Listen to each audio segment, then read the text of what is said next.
Shalom, selamat pagi anak-anak hebat semuanya di rumah. Hari ini kita akan belajar tematik masih pada tema 6 tentang energi dan perubahannya. Dan hari ini kita masuk pada subtema yang terakhir yaitu subtema 4 tentang penghematan energi.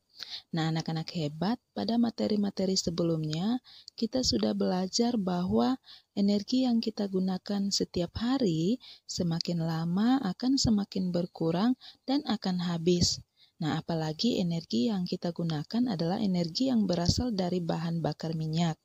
Untuk itu, diperlukan energi alternatif seperti matahari, air, angin. Nah, kita sudah belajar sama-sama ya, bagaimana energi matahari, angin, air bisa diubah menjadi energi listrik. Nah, anak-anak hebat, kita harus menghemat energi di sekitar kita. Nah, hari ini kita akan belajar tentang penghematan energi. Apa itu hemat energi? Hemat energi artinya menggunakan energi secukupnya. Nah, berarti kita harus menggunakan energi saat diperlukan saja. Nah, mengapa kita harus menghemat energi? Dengan berhemat energi, artinya kita sudah menjaga lingkungan. Nah, anak-anak hebat, listrik yang kita pakai sehari-hari berasal dari alat yang bernama generator. Nah, generator ini dihidupkan oleh bahan bakar seperti batu bara yang berasal dari fosil. Fosil itu berasal dari sisa-sisa hewan dan tumbuh-tumbuhan yang sudah mati jutaan tahun lalu. Fosil-fosil itu diambil dari dalam bumi dan kalau kita pakai terus-menerus bisa habis. Padahal menghasilkan energi itu diperlukan waktu jutaan tahun loh. Nah, selain itu, dengan berhemat energi, kita bisa mengurangi biaya tagihan listrik setiap bulan. Nah, uang hasil penghematan itu bisa kita gunakan untuk keperluan lainnya. Melakukan hemat energi tidak susah, anak-anak. Kamu bisa melakukan 3M. Yang pertama, mematikan peralatan listrik yang tidak digunakan. Yang kedua, mencabut kabel peralatan listrik yang sudah dimatikan. Karena saat kabel masih menancap, energi listrik masih mengalir. Yang ketiga, mengatur suhu pendingin ruangan pada 25 derajat Celcius. Contoh upaya yang dapat kalian lakukan di rumah untuk menghemat energi adalah menggunakan air dan listrik secukupnya. Misalnya, ketika kalian sedang mandi, kalian harus gunakan air secukupnya, bukan untuk main-main ya. Lalu, ketika kalian menggunakan listrik, juga harus secukupnya. Kalau di siang hari, lampu harus dimatikan. Kemudian kalau televisi yang sudah tidak ditonton ya harus dimatikan. Nah, kemudian ketika kalian pergi ke sekolah atau pergi ke pasar, sebaiknya kalian berjalan kaki atau bersepeda. Nah, itu beberapa contoh yang dapat kalian lakukan di rumah untuk menghemat energi. Menghemat energi merupakan kewajiban setiap manusia agar dapat digunakan untuk generasi yang akan datang. Perilaku boros terhadap energi akan merugikan kehidupan sekarang dan yang akan datang. Tidak sedikit yang masih menganggap sepele pemborosan energi. Padahal, meningkatnya suhu global, perubahan iklim, intensitas cuaca yang ekstrim juga merupakan dampak dari pemborosan energi yang setiap hari dilakukan manusia. Manusia juga bisa terancam habitatnya akibat pemanasan global. Nah, ada 7 pemborosan energi terbesar yang biasa dilakukan orang di rumah.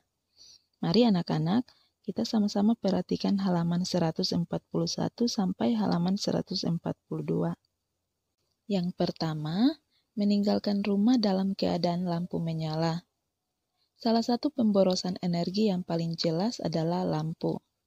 Mulai sekarang, jangan lupa untuk mematikan lampu sebelum meninggalkan rumah atau pada siang hari, karena hal itu membantu menghemat listrik dan membuat bola lampumu bisa bertahan lebih lama.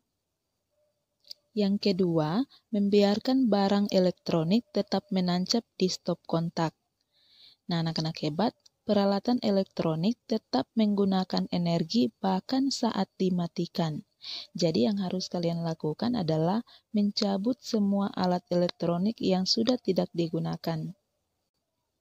Yang ketiga, mengisi daya ponsel semalaman.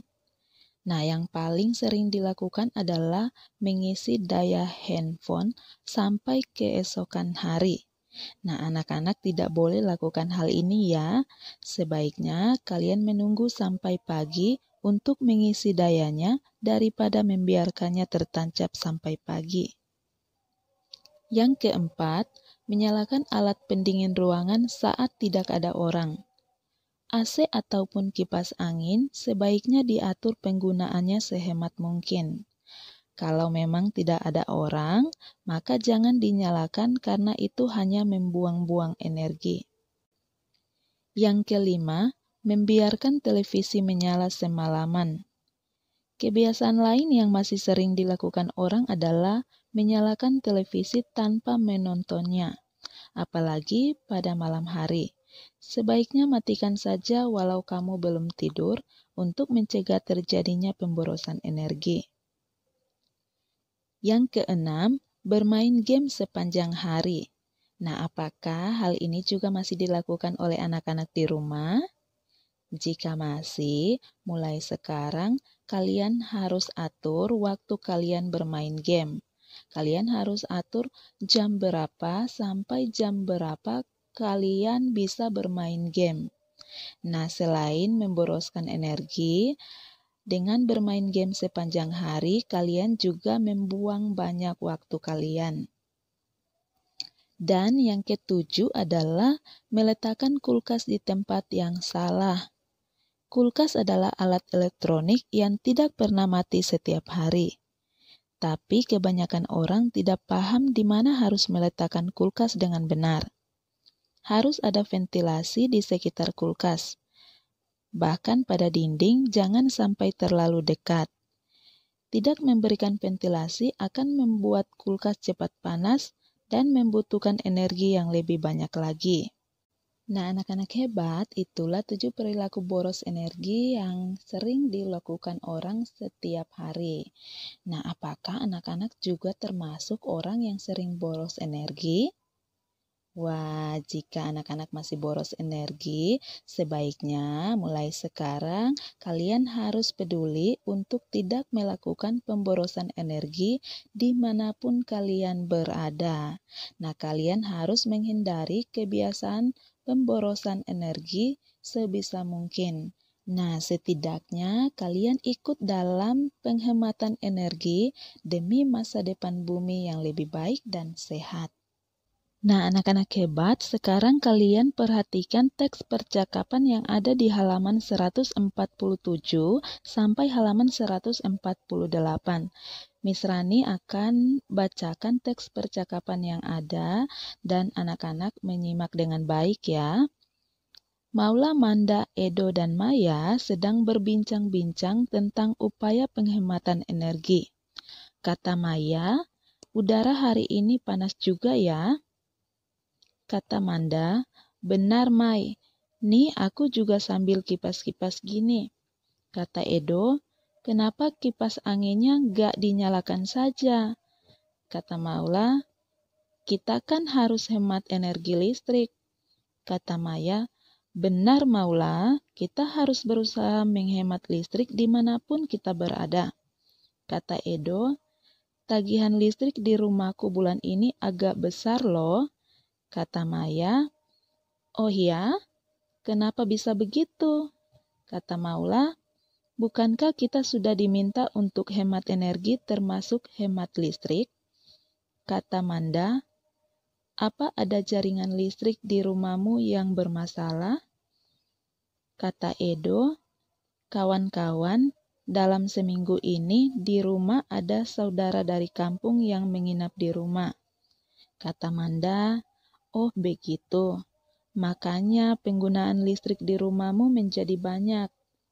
Kata Maula, tapi saudaramu juga diberitahu tentang penghematan energi kan, Dok?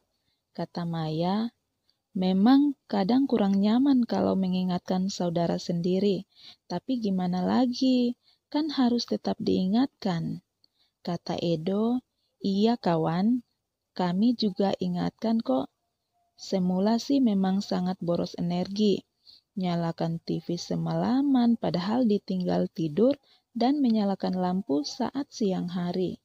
Kata Manda, jika seperti itu memang harus kita ingatkan ya. Kata Maya, kan ada pepatah, hemat energi, hemat biaya kan? Kata Maula, iya, kita harus selalu mengingatkan siapapun yang boros energi. Kata Edo, setelah kami ingatkan tentang pentingnya hemat energi, saudara-saudara kami sekarang sudah ikut berhemat energi. Kata Manda, kalau kita sekarang boros energi, bagaimana bumi nanti ya? Kata Maya, bumi bisa kehabisan sumber energi dong. Kata Maula, kasihan generasi setelah kita kalau di bumi sudah tidak ada energi lagi. Kata Edo, udah jangan kau berhayal terlalu jauh. Yang penting kita harus sepakat sebagai GHE. Kata Maya, apa itu? Kata Edo, ya generasi hemat energi dong. Hahaha, betul, betul, betul. Nah, anak-anak hebat, itulah teks percakapan antara Maya, Manda, Edo, dan Maya tentang upaya penghematan energi.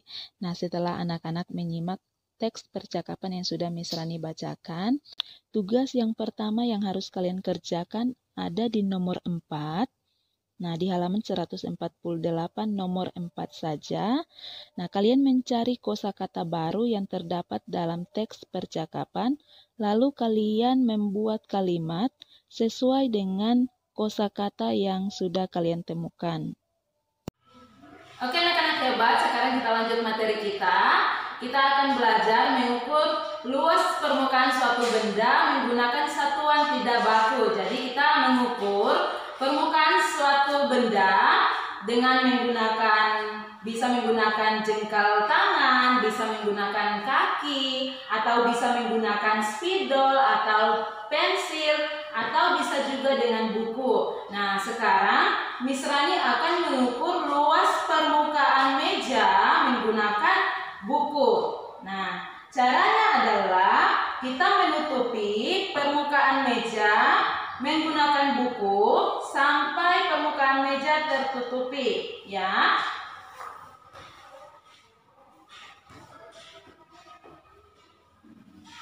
Nah, sekarang permukaan meja sudah tertutupi buku ya. Nah, sekarang kita hitung berapa jumlah buku yang menutupi permukaan meja. 1, 2, 3, 4. Jadi ada 4 buku yang menutupi permukaan meja. Jadi luas permukaan meja adalah 4 buku. Oke anak-anak hebat, yang berikut kita akan menghitung luas permukaan suatu benda atau bangun datar dengan menggunakan petak satuan. Nah, cara yang pertama, anak-anak bisa perhatikan juga halaman 149. Nah, cara yang pertama, kita akan memberi nomor pada setiap petak. Cara yang kedua adalah kita akan mengalihkan bagian banyaknya petak yang mendatar dikalikan banyaknya petak yang menurun. Nah, anak-anak perhatikan di sini Miss Rani sudah tuliskan kembali, sudah gambarkan kembali bagian-bagian petak yang ada di buku tematik kalian.